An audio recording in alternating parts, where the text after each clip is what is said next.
Hello friends, welcome back. आज के video में बात करने वाले हैं आरएनए एडिटिंग की। दोस्तों, आपको पता है 3 तरह के आरएनए होते हैं मेनली यूकेरियोट्स में, which are tRNA, rRNA and mRNA. और ये आरएनए, इन तीनों की जो एडिटिंग होती है वो अलग अलग तरीके से होती है। तीनों की एडिटिंग अलग अलग पढ़नी है आपको। तो अगर मैं सबसे पहले टीआरएनए की एडिटिंग की बात करूं तो टीआरएनए की एडिटिंग सिंपलेस्ट एडिटिंग है। इससे सिंपल एडिटिंग किसी में भी नहीं होती। आरआरएनए या एमआरएनए में जो एडिटिंग है वो इससे एक स्टेप कॉम्प्लेक्स है। तो टीआरएनए केस में आपको पता है कि अगर मैं इसका क्लोवर लीफ मॉडल बनाने की कोशिश करूं तो ये फाइनल टीआरएनए होता है। यहां पर एक छोटा सा लूप भी होता है जिसको हम एक्स्ट्रा लूप बोल देते हैं, और ये 3 प्राइम एंड है, सपोज ये इसका 5 प्राइम एंड है। तो ये टीआरएनए बनता कैसे है? ये फाइनल टीआरएनए जो बन के आया है, this is the final product after editing. लेकिन इससे पहले आरएनए में, टीआरएनए में इससे पहले जो बनता है उसे बोलते हैं हम प्री टीआरएनए। प्री टीआरएनए बोलते हैं जो इस फाइनल प्रोडक्ट से पहले टीआरएनए बनता है। उस टीआरएनए में क्या होता है, कुछ एक्स्ट्रा लूप्स होते हैं। ये एक्स्ट्रा लूप्स मैंने ब्लू मार्कर से दिखाए हैं, और ये एक्स्ट्रा लूप्स, इनका निकलना बहुत जरूरी होता है। जब तक ये एक्स्ट्रा लूप्स निकलेंगे नहीं बाहर, तब तक फाइनल टीआरएनए प्रोडक्ट नहीं बनेगा। तो टीआरएनए की प्रोसेसिंग में जो एंजाइम्स इन्वॉल्व है बेसिकली, वो एक तो न्यूक्लियस एंजाइम्स हैं जिनको हम राइबो न्यूक्लियस भी बोलते हैं। राइबो न्यूक्लियस एंजाइम, ये न्यूक्लियस एंजाइम क्या करता है, ये कट करता है न्यूक्लिक एसिड्स को। जो ये चेन पूरी चलती चली आ रही है, इसमें एंडो न्यूक्लियस होते हैं वो अंदर से कट करते हैं, एक्सो न्यूक्लियस होते हैं वो बाहर से। The end is trimmed via exonuclease. इसके अलावा इसके अंदर होता है लाइगेज।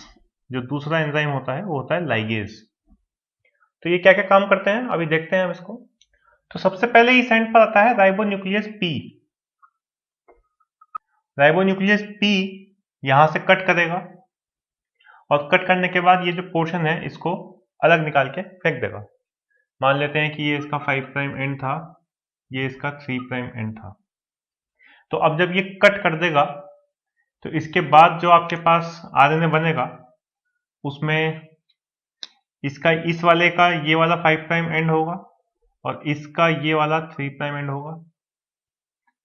तो राइबोन्यूक्लियस पी ने अपना काम कर दिया। इधर राइबोन्यूक्लियस ई पहले आएगा, ई आएगा, ये ट्रिम करवाएगा इस एंड को। फर्दर इसके ठीक बाद राइबोन्यूक्लियस डी, राइबोन्यूक्लियस डी, इसमें से ये एक एक्सोन्यूक्लियस है, ये एक एक करके न्यूक्लियोटाइड्स निकालता जाएगा।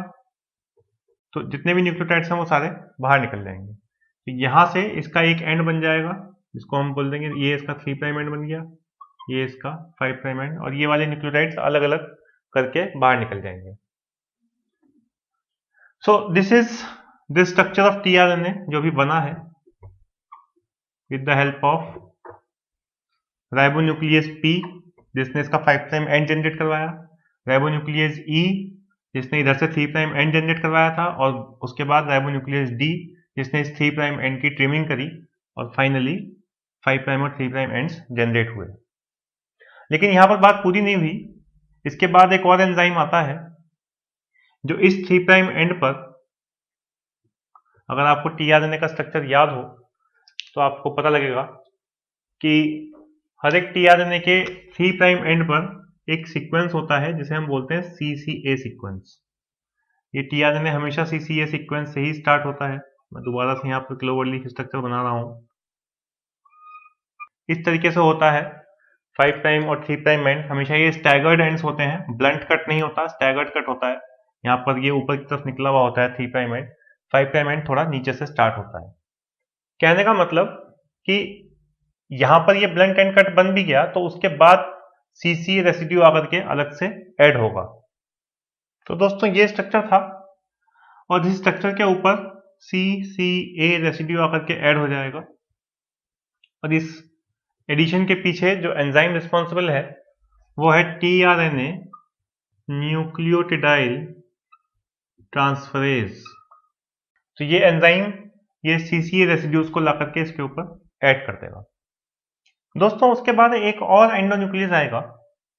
ये एंडोन्यूक्लियस एंजाइम जो बेसिकली न्यूक्लियोटाइड्स के बीच में से कट करता है, यहां पर कट लगाएगा, एक कट यहां लगाएगा, एक कट यहां लगाएगा, जिसकी वजह से इतना जो पोर्शन है tRNA का, जो फिर से इंट्रॉन ही है, ये इंट्रॉन पोर्शन अलग हो जाएगा। अब बचे ये दो एंड्स, इन दोनों एंड्स को ज्वाइन करना है। इन दोनों एंड्स को ज्वाइन करने के लिए जो एंजाइम आता है वो आता है लाइगेज। अगर आपने रेप्लिकेशन ठीक से पढ़ी है तो आपको याद होगा डीएनए लाइगेज जो है वो हमेशा दो न्यूक्लियोटाइड्स को ज्वाइन करवाता है। पर यहां पर लाइगेज की कहानी में थोड़ा सा ट्विस्ट है। ट्विस्ट क्या है कि जब एंडोन्यूक्लियस यहां पर कट करता है तो इस वाले एंड पर बन जाता है 5' OH एंड, मतलब फिफ्थ कार्बन पे OH ग्रुप है, जबकि डीएनए रेप्लिकेशन में फिफ्थ कार्बन पर फॉस्फेट ग्रुप होता है। ठीक है, और यहां पर इसमें 3' एंड ना बन के एक्चुअली 2'3' साइक्लिक फॉस्फेट ग्रुप बनता है। तो ये कुछ अलग है एज कंपेयर टू जो हमने डीएनए रेप्लिकेशन में पढ़ा है। अब इसको वापस वैसे ही चेंज करना पड़ेगा। तो यहां पर सबसे पहले आएगा एंजाइम पॉली न्यूक्लियोटाइड काइनेज, जो एटीपी की हेल्प से इस OH ग्रुप को एक फॉस्फेट ग्रुप डोनेट कर देगा। जब इस OH एंड पर फॉस्फेट ग्रुप आ गया तो मतलब क्या फिफ्थ कार्बन पर फॉस्फेट ग्रुप अटैच्ड है। दूसरा आता है एंजाइम जो इस एंड पर काम करता है, जिसको बोलते हैं फॉस्फोडाइएस्टरेज। फॉस्फोडाइएस्टरेज जो 2'3' साइक्लिक फॉस्फेट ग्रुप यानी कि सेकंड और थर्ड कार्बन के बीच में फॉस्फेट ग्रुप की हेल्प से जो ब्रिज बना है उसको ब्रेक करता है। और इस ब्रेक करने की वजह से यहां पर क्या रह जाता है, सेकंड कार्बन पर फॉस्फेट ग्रुप अटैच रहेगा, सेकंड कार्बन पर फॉस्फेट ग्रुप अटैच रह जाएगा और थर्ड कार्बन पर OH। अब ये OH ग्रुप इस पर सीधा अटैक करेगा और इन दोनों के बीच में बॉन्ड बना लेगा। तो ये प्रोसेस लाइगेज एंजाइम अकम्प्लिश करवा देगा, इन दोनों के बीच में बॉन्ड बन जाएगा, ये आपस में ज्वाइन कर जाएंगे। ये फॉस्फेटेज एंजाइम इस फॉस्फेट ग्रुप को रिमूव कर देगा, तो स्ट्रक्चर बिल्कुल वैसा बन जाएगा जैसा नॉर्मल tRNA में होता है। तो दोस्तों tRNA की प्रोसेसिंग के बाद अब बात करते हैं rRNA की एडिटिंग की। rRNA या फिर राइबोसोमल RNA, जब हम बात करेंगे यूकैरियोट्स में तो इसके अंदर दो ट्रांसएस्टेरिफिकेशन रिएक्शंस होती हैं। और ये ट्रांसएस्टेरिफिकेशन रिएक्शंस की हेल्प से क्या होता है कि राइबोसोमल RNA के बीच में जो इंट्रॉन प्रेजेंट है, जिसको मैं यहां पर ब्लू मार्कर से दिखा रहा हूं, ये इंट्रॉन बाहर निकल जाता है। अब ये होता कैसे है, इसके भी दो मैकेनिज्म हैं। पहले आते हैं ग्रुप 1 स्प्लाइसिंग, दूसरी होती है ग्रुप 2 स्प्लाइसिंग। तो दो तरह का स्प्लाइसिंग मैकेनिज्म है। ग्रुप 1 स्प्लाइसिंग में क्या होगा कि बाहर से कोई गुआनोसिन रेसिड्यू आएगा या फिर कह सकते हैं GTP आएगा। इस गुआनोसिन के राइबोसोमल शुगर के थर्ड कार्बन पे जो OH प्रेजेंट है, जिसकी हम अभी बात कर रहे थे पीछे भी, ये वाला OH अटैक करेगा सीधा इस एंड पर जो एक्सॉन इंट्रॉन जंक्शन है। अगर मैं इसको लिख दूं, ये इंट्रॉन है जो मैंने ब्लू मार्कर से दिखाया है और ये एक्सॉन है। आई होप आपको एक्सॉन इंट्रॉन का डिफरेंस पता होगा। पर यहां पर जो गुआनोसिन रेसिड्यू का शुगर है, जो राइबोस शुगर है, उसका जो थर्ड कार्बन पे OH है, ये OH सीधा अटैक करेगा एक्सॉन इंट्रॉन जंक्शन पे, जिसकी हेल्प से यहां पर ये बॉन्ड ब्रेक हो जाएगा, एक्सॉन अलग हो जाएगा और इंट्रॉन अलग हो जाएगा।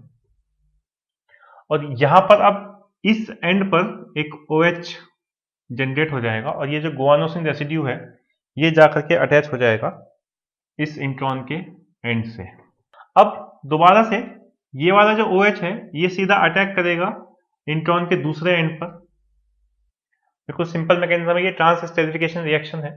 तो ये जैसे ही इस एंड पर अटैक करेगा तो यहां से बॉन्ड ब्रेक हो जाएगा, इंट्रॉन और एक्सॉन के बीच में जो फॉस्फोडाइस्टर बॉन्ड लगा हुआ था वो ब्रेक हो जाएगा और ये OH सीधा इस एक्सॉन 2 के साथ, इसे मैं एक्सॉन 2 बोल देता हूं, इसे मैं एक्सॉन 1 बोल देता हूं, ये OH सीधा इस एक्सॉन 2 के साथ कनेक्ट हो जाएगा और ये जो इंट्रॉन है ये बाहर निकल जाएगा। तो स्ट्रक्चर कैसा बनेगा? Structure will be something like, say this is exon 1 which is joined with axon 2 और जो बाहर निकला that is इंट्रॉन। तो ये इंट्रॉन हमारा बाहर निकल गया। So this is group 1 transesterification reaction. Group 1 को ट्रांस एस्टेरिफिकेशन रिएक्शन के लिए एक एक्सोजीनस गुआनोसिन की जरूरत होती है, या आप कह सकते हो कि एक एक्सोजीनस GTP की जरूरत होती है। ओके, लेकिन ग्रुप 2 स्प्लाइसिंग में, जब ग्रुप 2 मैकेनिज्म से स्प्लाइसिंग होती है उस टाइम पर किसी एक्सोजीनस या बाहर से आने वाले GTP की जरूरत नहीं होती।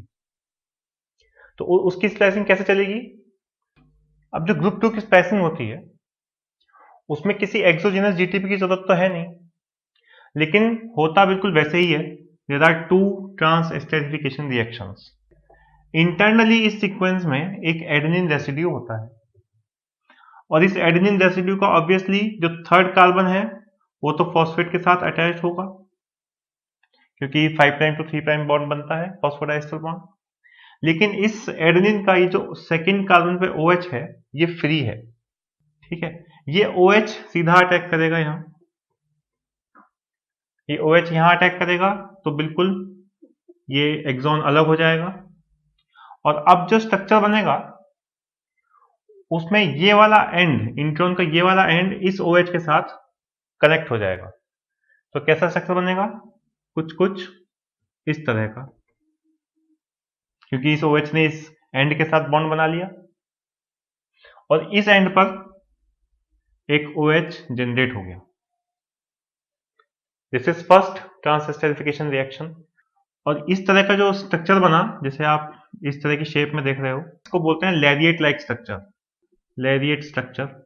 अब ये जो OH है ये सीधा अटैक करेगा इस इंट्रॉन एक्सॉन जंक्शन वाले फॉस्फोडाइस्टर बॉन्ड पर, बिल्कुल वैसे ही जैसे आपने पीछे देखा ग्रुप 1 स्लाइसिंग में। फिर से आपके पास ये दोनों एक्सॉन आपस में एक दूसरे से कनेक्ट हो जाएंगे, ये बॉन्ड यहां से ब्रेक हो जाएगा। तो यहां पर एक्सॉन 1 कंबाइंस विद एक्सॉन 2 और जो इंट्रॉन था वो बाहर निकल गया। This is called the group 2 splicing mechanism, जो बेसिकली RRNAs में परफॉर्म होता है। तो दोस्तों ये प्रोसेसिंग थी RRNA की। अब बात करते हैं mRNA की प्रोसेसिंग की। तो दोस्तों mRNA की प्रोसेसिंग में सबसे पहला जो पॉइंट आता है दैट इज कैपिंग। वो mRNA जो न्यूक्लियस के अंदर DNA था और इस DNA से mRNA बनता है,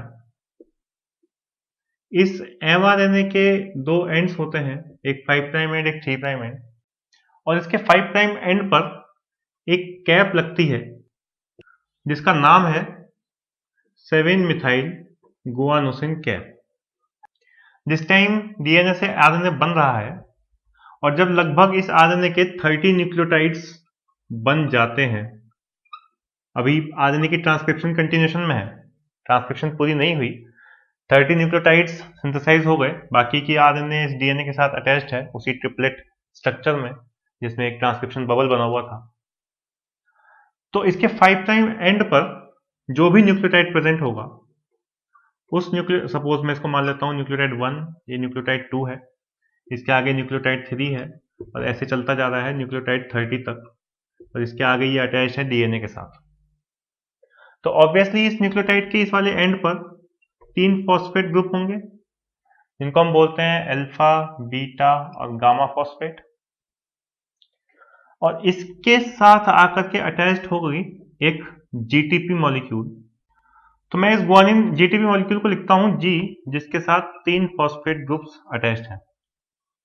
अब इन तीनों फॉस्फेट्स के नाम भी हैं, से अल्फा, बीटा, गामा। अब क्या होगा पहले ही स्टेप में कि इस न्यूक्लियोटाइड से एक फॉस्फेट ग्रुप जो गामा फॉस्फेट है वो बाहर निकल जाएगा और इस गुआनिन रेसिड्यू के साथ जो 3 फॉस्फेट ग्रुप्स अटैच थे उसमें से 2 फॉस्फेट ग्रुप बाहर निकल जाएंगे। तो ऑब्वियसली अब इस न्यूक्लियोटाइड के साथ 2 ही फॉस्फेट ग्रुप अटैच्ड है और इस गुआनिन के साथ एक ही फॉस्फेट ग्रुप अटैच्ड है। ये जो पोर्शन है ये आकर के इसके साथ अटैच हो जाएगा। तो ये अटैचमेंट जब हो जाएगी तो प्रोडक्ट कैसा बनेगा, ये गुआनिन है, इसके साथ ये फॉस्फेट जो इस पे अटैच था, फिर ये 2 फॉस्फेट जो इस न्यूक्लियोटाइड पे अटैच थे, और फिर न्यूक्लियोटाइड 1 इसके साथ अटैच है न्यूक्लियोटाइड 2 और आगे न्यूक्लियोटाइड 3, 4 और फाइनली 30 न्यूक्लियोटाइड्स तक अटैच्ड है। इस गुआनिन और फर्स्ट न्यूक्लियोटाइड के बीच में जो बॉन्ड बना है ये बॉन्ड है 5' to 5' फॉस्फोडाइएस्टर बॉन्ड। ऐसा क्यों है?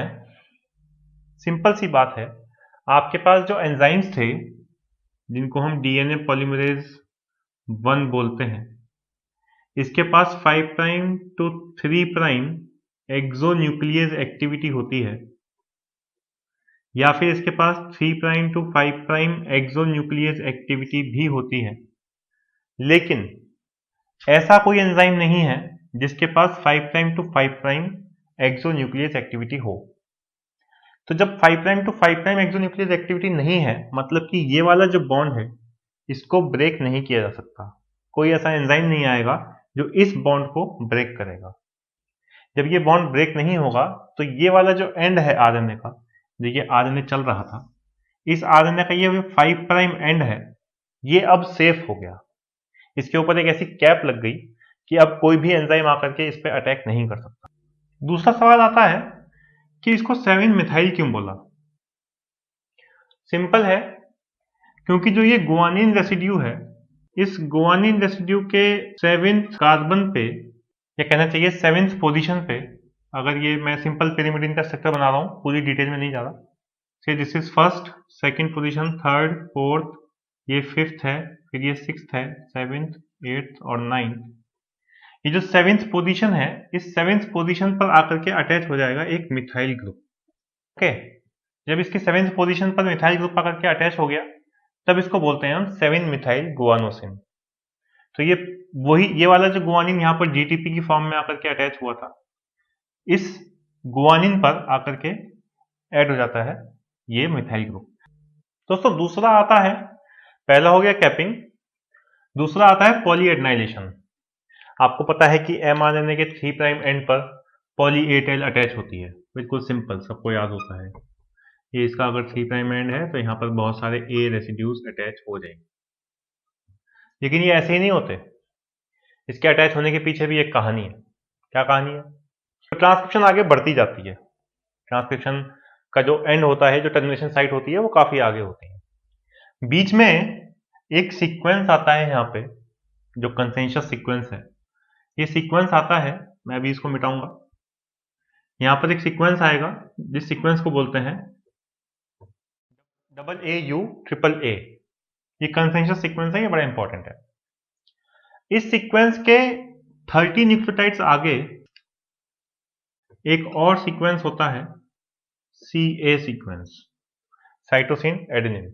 ये कंजर्व होता है, और इसके थोड़ा सा और आगे, यानी कि लगभग 30 न्यूक्लियोटाइड्स और आगे, एक और GU रिच साइट होती है। यहाँ पर GU चलता रहेगा, गुआनिन यूरासिल ऐसे करके, ये GU रिच सीक्वेंस होता है। तो ये वाला जो कंजर्व सीक्वेंस है, इस पर आकर के अटैच होगा क्लीवेज एंड पॉलीएडेनाइलेशन स्पेसिफिक फैक्टर। तो ये क्लीवेज एंड पॉलीएडेनाइलेशन स्पेसिफिसिटी फैक्टर आकर के अटैच हो गया इस कंसेंसस सीक्वेंस के साथ, जिसे हम बोलते हैं AAU-AAA। इसके बाद CF1 यानी कि क्लीवेज फैक्टर 1, CF2 यानी कि क्लीवेज फैक्टर 2, ये दोनों आकर के अटैच होते हैं इस CA साइट के साथ। ये जो पीछे जितना भी सीक्वेंस है GU रिच सीक्वेंस, ये क्लीव ऑफ हो जाता है, रिमूव हो जाता है। तो अब जो RNA सीक्वेंस बचा वो कैसा है? इसके बाद यहां पर पॉली ए पॉलीमरेज एंजाइम आएगा और यहां पर एडेनिन के कुछ करीब 10 न्यूक्लियोटाइड्स अटैच कर देगा। Near about 10 nucleotides of adenine residues are attached in phase 1 और उसके बाद ये पॉली ए टेल आगे एक्सटेंड होती जाएगी और इस एक्सटेंशन की हेल्प से ये एडेनिन रेसिड्यूज फर्दर आगे ऐड होते चले जाएंगे अप टू 200, लगभग 200 एडेनिन रेसिड्यूज एक के पीछे एक ऐड होते चले जाएंगे। So this entire mechanism with the help of enzyme poly A polymerase and certain cleavage factors which are also certain proteins, इनकी हेल्प से पॉलीएडेनाइलेशन प्रोसेस पूरी होती है। दोस्तों इसके बाद बात करते हैं mRNA की स्प्लाइसिंग की। rRNA की स्प्लाइसिंग में आपने देखा था कि एक लैरिएट लाइक स्ट्रक्चर बनता है और जो प्रोसेस होती है उसको हम बोलते हैं ट्रांसएस्टेरिफिकेशन प्रोसेस। यहां पर mRNA की स्प्लाइसिंग में भी सेम मैकेनिज्म फॉलो होता है और वो भी ग्रुप 2 स्प्लाइसिंग वाला मैकेनिज्म, ग्रुप 1 वाला फॉलो नहीं होता। ग्रुप 2 वाला स्प्लाइसिंग मैकेनिज्म फॉलो होगा। कैसे होगा? बिल्कुल सेम चीज है। आप ये मान के चलिए कि ये आपका एक्सॉन 1 है, उसके बाद ये इंट्रॉन है और उसके पीछे ये एक्सॉन 2 है। तो इस इंट्रॉन का पहला न्यूक्लियोटाइड होता है, पहले 2 न्यूक्लियोटाइड होते हैं, ग्वानिन और यूरासिल। इस इंट्रॉन में फिर से बीच में एक न्यूक्लियोटाइड होता है एडेनिन और एंड में इसके न्यूक्लियोटाइड होते हैं एडेनिन और गुआनिन। तो ये इस इंट्रॉन का सीक्वेंस कंजर्व्ड है, बीच में कुछ भी न्यूक्लियोटाइड्स हों उससे मतलब नहीं है।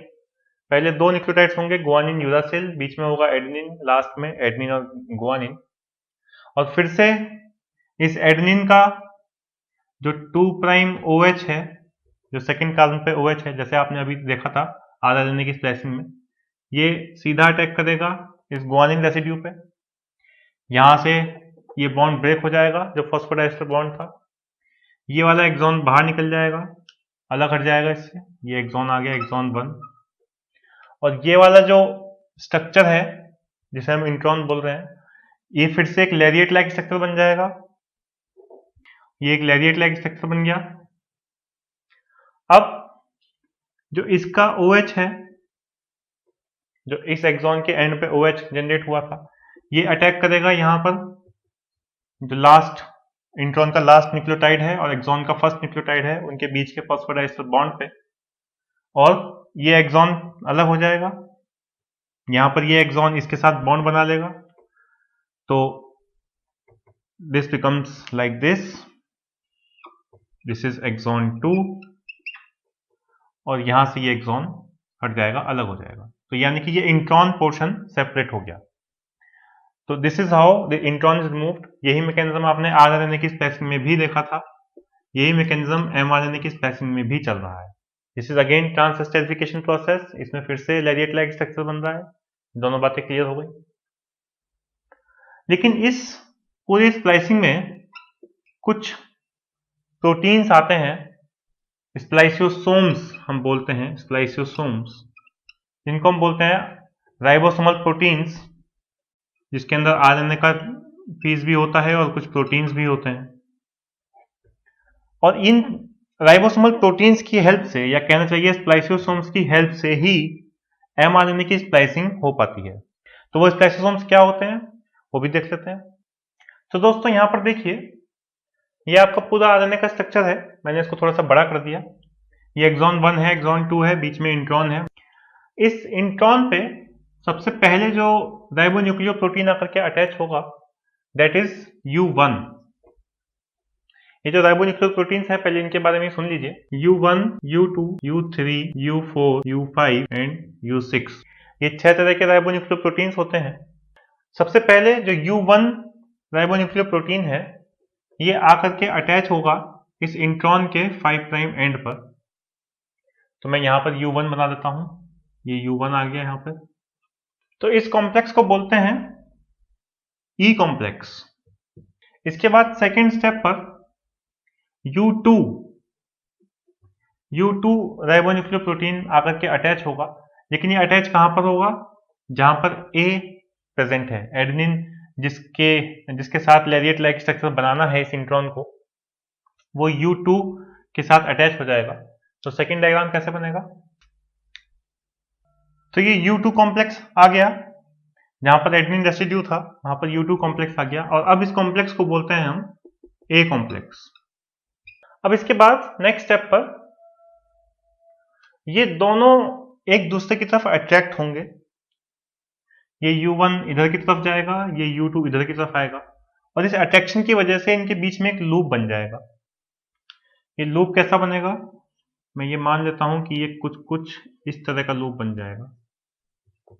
यहां पर ये U1 है, यहां पर U2 है, यहां पर ये A रेसिड्यू था, ये एक्सॉन 1 था, और ये है एक्सॉन 2, और इस कॉम्प्लेक्स पे आकर के अटैच होगा U5 अटैच होगा इस इंट्रॉन के 3 प्राइम एंड की तरफ। इसको मैंने बोल दिया U5। इस U5 के अलावा U4 और U6 का कॉम्प्लेक्स है, वो भी यहीं पर आकर के अटैच हो जाएगा। सो this is U4 U6 complex, जो U1 U2 के साथ अटैच है, U5 कॉम्प्लेक्स, और ये पूरा स्ट्रक्चर इस तरीके से तैयार। इस कॉम्प्लेक्स को हम बोलते हैं B कॉम्प्लेक्स, B1 कॉम्प्लेक्स। अब देखिए अलग अलग प्रोटीन्स अलग अलग टाइम पर ऐड हो रहे हैं, किस तरीके से स्ट्रक्चर में चेंजेस आ रहे हैं। इस स्टेप के बाद जो नेक्स्ट स्टेप है that is removal of U1 यानी कि ये वाला जो राइबोन्यूक्लियोप्रोटीन था या स्प्लाइसोसोमल कॉम्प्लेक्स था, ये U1 यहां से निकल जाएगा। इस तरीके से कॉम्प्लेक्स बन गया। यहाँ पर U4, U6, U2 और U5 राइबोन्यूक्लियोप्रोटीन्स बचे हैं। एक्सॉन 1 है और एक्सॉन 2 है, बीच में इंट्रॉन स्ट्रक्चर है। इस कॉम्प्लेक्स को हम बोलते हैं B2 कॉम्प्लेक्स। और नेक्स्ट स्टेप पर U4 बाहर निकलेगा। ये जो U4 और U6 एक साथ चल रहे थे, डायमर की तरह चलते हैं ये, इसमें से U4 बाहर निकल जाएगा, U6 बचेगा। अब इस कॉम्प्लेक्स में आप देखिए जैसे ही ये U4 निकला बाहर, U4 के बाहर निकलते ही यहां पर ये एक्सॉन अलग हो गया और इस इंट्रॉन ने एक लैरिएट लाइक स्ट्रक्चर बना लिया है। This is lariat like structure. तो इस कॉम्प्लेक्स को हम बोलते हैं C कॉम्प्लेक्स। C रिप्रेजेंट करता है कैटालिटिक कॉम्प्लेक्स। जैसे ही U4 बाहर निकला, ये पूरे जो बाकी के स्प्लाइसोसोम्स थे ये आपस में बड़े एक्टिवेट हो गए। अब यहाँ पर जो राइबोन्यूक्लियोप्रोटीन्स बचे थे दे वर U6, U2 एंड U5।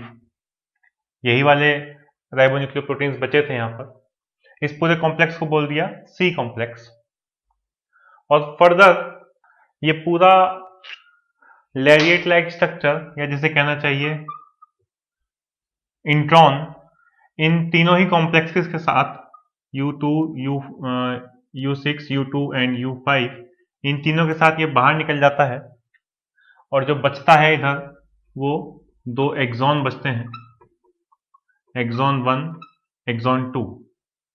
तो यानी कि ये 2 स्ट्रक्चर्स थे, ये कंबाइन हो गए, और जो बाहर निकला इंट्रॉन वो पूरे प्रोटीन्स के साथ एज इट इज उठ के बाहर निकल गया। तो इस तरह का स्ट्रक्चर बनता है, इस तरीके से होती है स्प्लाइसिंग mRNA के अंदर। दोस्तों बात करते हैं कुछ क्वेश्चंस की जो दिसंबर 2019 के CSIR नेट लाइफ साइंसेज के क्वेश्चन पेपर में ट्रांसक्रिप्शन के ऊपर क्वेश्चंस पूछे गए हैं। Following statements are made with respect to transcription in eukaryotes. A. RNA polymerase 3 synthesizes mRNAs in the nucleoplasm. ये स्टेटमेंट गलत है, this is incorrect. The target promoter for RNA polymerase 3 is usually represented by a bipartite sequence downstream of the transcription start site. ये statement correct है। जो RNA polymerase 3 के लिए जो target promoter होते हैं वो हमेशा डाउनस्ट्रीम होते हैं स्टार्ट साइट से।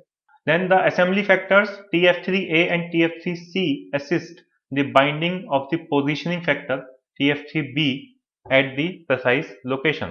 तो ये स्टेटमेंट भी करेक्ट है। TF3A और C की हेल्प से ही TF3B की बाइंडिंग होती है।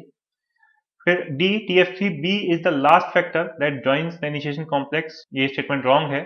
TF3H होता है जो लास्ट फैक्टर होता है जो इनिशिएशन कॉम्प्लेक्स को ज्वाइन करता है।